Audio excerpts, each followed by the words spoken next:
Yep. All right, let's do it. NBA, what do we call this, guys? Is this free agency? Is this pre-draft? What is it?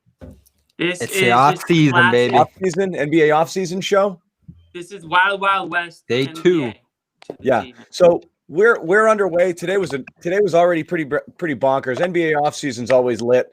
But usually you have a little bit of time to digest everything, but this is turbo style. So we had a bunch of things going on today, including really interesting news surrounding Gordon Hayward. A couple of trades already happened, and another trade appears to be imminent, which is absolutely going to rock the balance of power in the Eastern Conference and in the entire NBA. Don't say that, John. That's not a good thing. This isn't a good thing. It's a great thing for the entertainment value of it. But first off, we're going to talk about a few different things. We want to talk about our sponsor, which is Manscaped, and they're awesome. And you get 20% off and free shipping with the code Jimmy Season in the upper corner. Garden 20 at manscaped.com. So do that right away, and you're going to get a whole bunch of stuff. We'll tell you about get your lawnmower. It's so worth it, guys. Do it. The lawnmower, the ball washer. I don't know if that's one of the things. That is what it's called, though. They got everything. It's awesome. I think Nick has all of it. He won't share a thing. Is somebody typing? I don't know. I hear that too. No, it's not me. It's you, Bobby. That's gotta be No, it's not. Look at my hands. Dude, no clicking and clacking. It's Zannis. Zannis got some. He got a Zannis bomb. He's gonna drop. I have a report. transcriptionist, like in the court. So let's start with the news. So the Celtics and Gordon Hayward, they were supposed to. Seriously, what is that? I had no idea. Dude, what? It's feedback. I think it's from John. I think it might be from your setup. I disagree. Do one of us have another window open? No, we're going to keep going. We'll plow through it. Gordon Hayward and the Celtics were supposed to have a deadline today at 5. It didn't happen. It got extended. Both sides have that option, and they moved it to Thursday. Now, this is super interesting for a lot of reasons. And number one, I think, means, again, Bobby, we were talking about this before we went on air, that this has to signify that Gordon's not coming back next year. Because if you look at what this potentially means, if he were to opt in, he would opt in, and whatever happens, happens. This is I leave, or let's work out some sort of sign and trade, and that appears to be where we are right now. Is that is that the vibe you guys are getting, Josue? Yeah, no question. That's the big sign and trade vibes for sure. And I think the way I look at it is Gordon Hayward is doing the Celtics a big solid right now.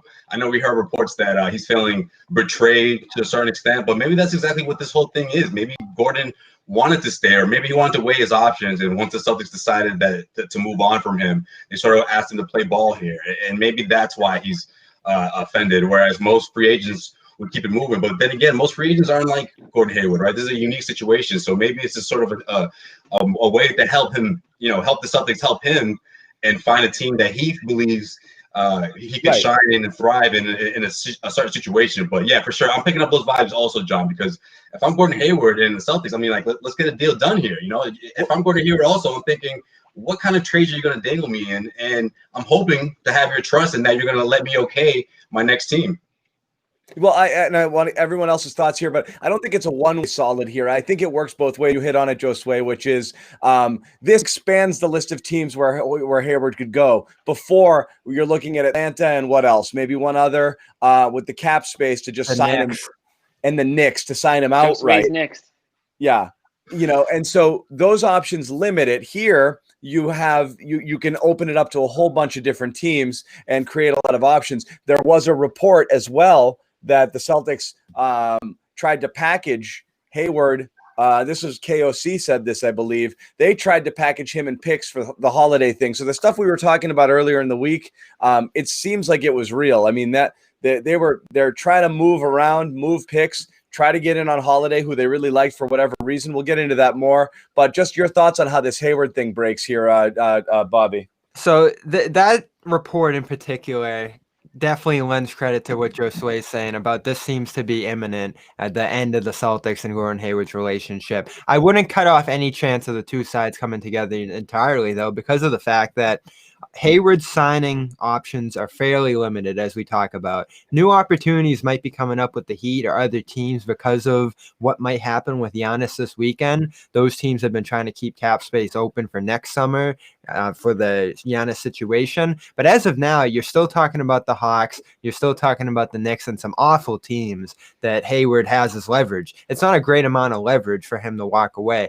I've been big on the Hawks all along as a possible destination for him, and they've been interested in Bogdanovich, Rajon Rondo. They want to spend. They're not being careful with their money right now, and Hayward is still the best option for them. And when you're a team like Atlanta, almost like, the same thing with Boston a few years ago, it benefits you to spend, because then you have at the very least a tradable asset. Sitting on that money and having it do nothing doesn't really do anything for you. So if you see somebody and they want to sign with you, you by all means go for it. Yeah, so and he'd be a good fit. He'd be a really good fit for them. Yeah. So the point for the Celtics is that they have a significant amount of leverage here, and they want to get an appropriate return for Hayward. Because if you're losing Hayward, this team's much worse next year if you don't get the right kind of control. They have leverage only if Hayward absolutely doesn't want to go to the Hawks or the Knicks. Yeah. If he does, if that's a fine plan B, they don't have a ton of leverage here. So they got to make it work, which means they might take sense on the dollar. Jimmy, your thoughts? Yeah, I'm a little surprised to see it, I guess, come to this. I don't know, maybe when, based on everything that's happened since the signing, I guess I shouldn't be. But, we got one report that Danny Ainge tried to shop Kemba Walker to every team that would listen. And now we got another one saying, he tried to shop Gordon Hayward or whatnot. But listen, we talked about it in previous videos. If Gordon Hayward walks, the Celtics are sitting there with nothing, right? So it's definitely in their best interest to exhaust all options, and I think it's in Gordon Hayward's best interest too. That's why they're both agreeing to this extension of this deadline, because it's going to benefit both of them. You wouldn't get both sides agreeing to this if somebody was in the driver's seat, right? So I definitely think that they're working together here to find some sort of long-term deal. And I think it was Keith Smith who said, if Gordon Hayward is to be traded, it's going to be a sign and trade, which does open things up because the teams are lots of teams interested. That's the other interesting thing here is like you've got people lining up for Hayward services, which again to the fans out there, and we've had a ton of them in the chat. Just get rid of him. I hate him. It's the so Hayward, ridiculous. The and Hayward honestly, pendulum swings. Listen. He's the Celtics Tuca, like he is, and before it was Al, but I mean, it's the love-hate with Hayward is unreal. This is so ridiculous, and I'm so ready to see this come to an end. It's driven me crazy the last 2 years. You're the great defender. The amount of vitriol this guy gets. I like the Celtics, so I don't want this to happen, but I almost want to see him walk, see how the team does without him and nothing in his place, and have all the Celtics fans just be in agony, like, oh, we didn't give Hayward enough credit, because they rely on this guy quite a bit. Like they're gonna need a fairly decent return here for. You said it on our thread. They are, if he walks for nothing, they're no longer a title contender with this team.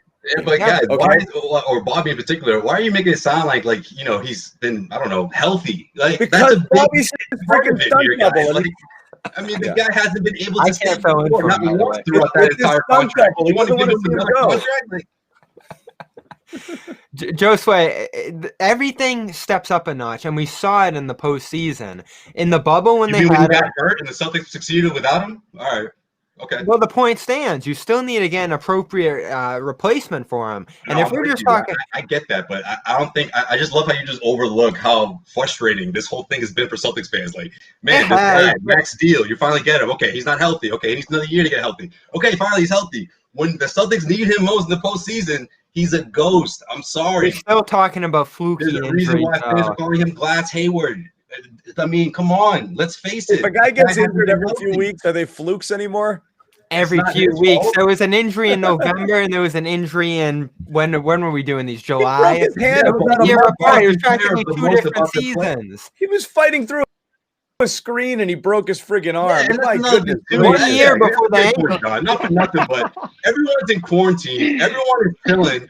This dude pulls up to Orlando injured, talking about his ankle hurts. Like, dude, what were you doing when everybody was in quarantine? Like, how are you injured and everyone else is like better health wise, especially Kemba, who needed those 3 months.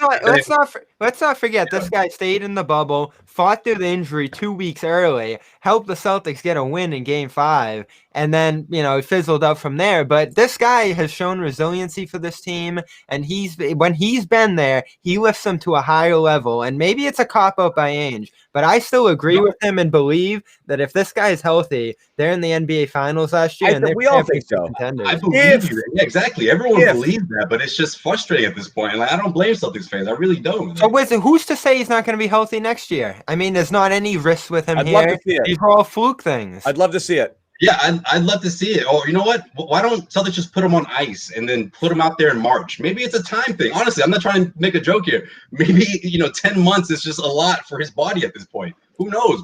It's something though. It's something to it. Well, this is the issue they're facing here. They have two aging players and Hayward or go ahead, Jimmy. We've been talking too much.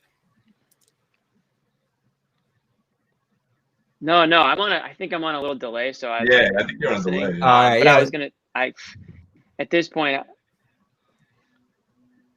I am. So, just go. Yeah, just keep going. We're waiting for you right now.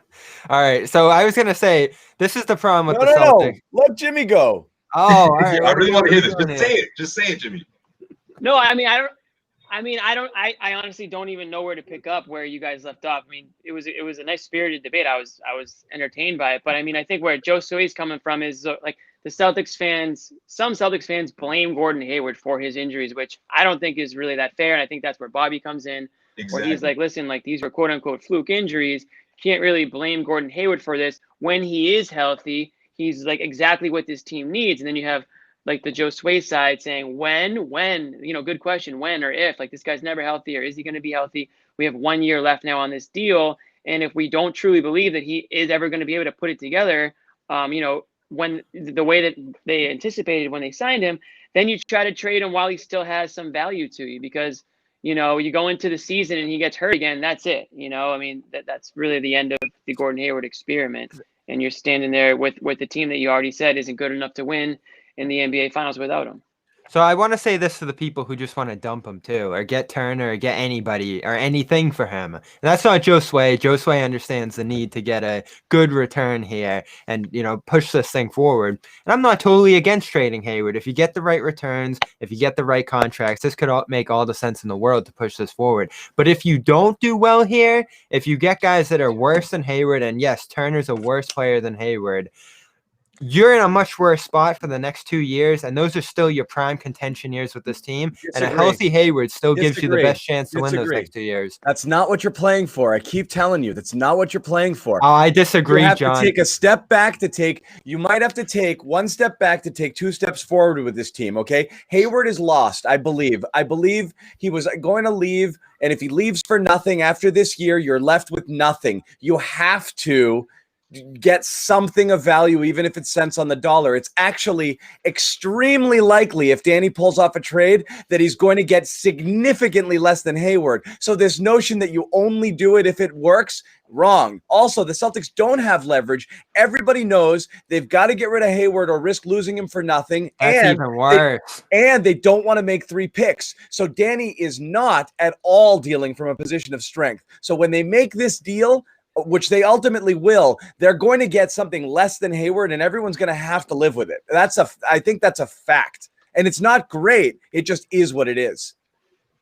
Well, I think that's why he probably why he jumped at the Jrue Holiday chance, because he's got these draft picks that they don't need or can't use. They may be more valuable to another team if he's so lucky. And that's why, take all our draft picks and take Gordon Hayward. We'll take Jrue Holiday, even though he's 30 years old. He's a great two-way player. I think he's so underrated that he might be a little overrated now. I mean, I'm still a little bit lost in terms of what a 1 year deal is getting in return. But if you're Danny Ainge, like John just said, you gotta get something for him now before I think every day that goes by, perhaps you're going to get less and less. Are you guys more worried about the Kemba Walker situation than you were about, 24 hours ago? That's another one again. So, we were on here the other day, Josue, and, my take was I'm ready to divest of all of my Kemba course you Walker are. shares, and I believe Danny. So you want to as trade well. both? I believe they've been looking to trade both. I really do.